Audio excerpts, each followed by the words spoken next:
All right, take 3. We finished up the fuel tank. We got the mounts tacked on yesterday. Rich got a little frustrated, so I finished him up today.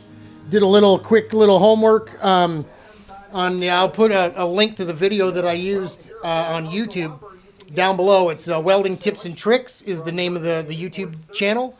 The guy's name is Jody. He's a veteran TIG welder, MIG welder, whatever.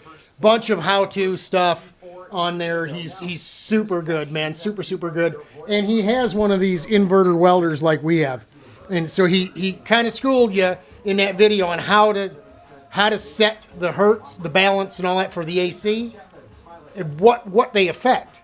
And so if you're having a problem, you can change those settings and help yourself out. I did a couple test beads with some different settings. Seemed to work. I gave Rich a call to tell him, hey, we're good to go. And it went to voicemail, so I just welded everything up myself. It was no big deal, just some stitches. Stitch, stitch, stitch. Same thing here. Richie did a couple stitches on here, but I did the stitch on the front. We ran into some trouble with our sight glass and had to plug weld that hole because that fitting wasn't clear in the chassis. Moved it up here, and it was still too close for my likings. You could barely see a crack of light between the fitting and the frame. So I just moved it because there was only a 100 thou wall here, right? There was only about 3 threads of that 1/8" pipe tap going through there. Any kind of contact with this, and it's going to leak. I may not knock it out of there, but it'll leak. And so I welded a piece of 1/4 inch on, re-drilled and tapped. And then when I blew everything out and vacuumed everything out to get the tank good and clean, we sealed it all up. I put some pressure in it. I didn't spray the soapy water on it. I'll do that tomorrow morning. But it wasn't leaking. So I'm pretty confident we're good. We're going to be good to go here. We'll throw the soap and water on it tomorrow morning and make sure it's good to go. Then we'll work on getting some washers and the hairpin clips on to hold the tank on. Run the fuel line. Wire tie everything, zip tie everything down. And then, of course, we're going to have to throw some fuel in it, just to make sure everything's honky-dory. We got to run it again before we we're going to load it in the trailer to go to Daytona. Yes, we know it runs, but we don't know that everything here works. So we're going to do that.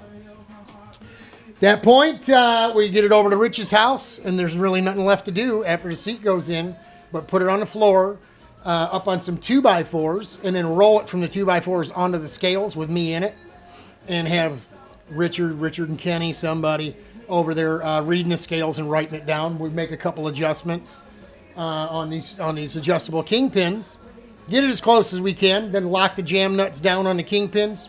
Done. Job done.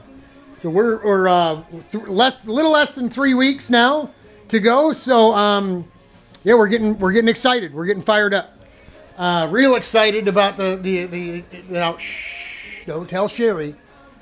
Our buddy Ace clued us in to what's going on with the WKA national schedule for next year.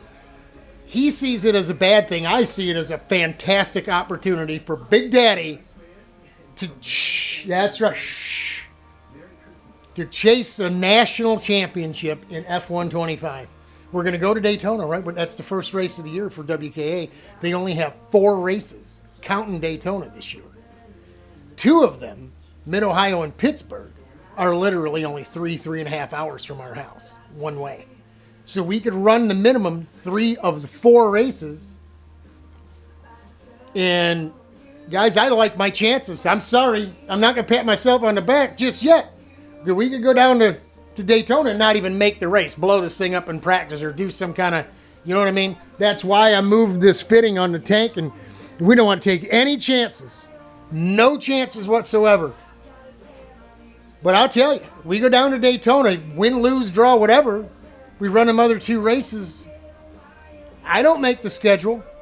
It's only 3 races instead of 12, whatever. A title's a title. Done. I'll take this go-kart and I'll screw it right to that wall. Done. We'll be done. There will be nothing left to do. And I tell you, it really is ironic with what's going on out in the world right now. Look at those folks in Australia. They're not thinking about Christmas. They're not thinking about vacation, Daytona, racing, next summer. They're not thinking about any of that. They're locked down. Some of them are in camps over there, folks. In concentration camps. They're unvaccinated and negative. They test negative for the bug, and yet, because they don't have a vax, they put them in a camp. It's ridiculous. That could very well be coming here. Those idiots in D.C. would love to lock us up like that. They'd love to take everything away. So, you know what? Until then, they're going to have to chase us in this go-kart because we're going to Daytona. And if June comes around in Mid-Ohio, we're going to go to Mid-Ohio and we're going to line it up. And if we make it to September, Lord willing, we'll run Pittsburgh and we'll let the numbers add up and see what happens. But I like my chances. I really do. I think the old motor, the old engine on this kart, I think is a contender to win at Mid-Ohio and Pittsburgh on its own without the hot rod, the SwedeTech hot rod. So I'm super excited. I can't tell you how fired up I am about it. I know Ace is freaking out thinking WK's, it's the death rattle, the death roll. This is the end of the WKA. You know what? I've never been a WKA guy, so I really don't care. But I'll take the title if that's the case, if that's the last one. Or hey, I'm not going to complain. We'll do it. We'll take it. So there you go. End of the day on the 4th of December here. We're going to kick it again. Happy birthday to my brother Kenny on the 2nd of December. He turns 62. And he won't have to listen to too many more of those Joe Namath commercials anymore. Happy birthday, kid. Hang in there. God bless. Godspeed. We're praying for y'all.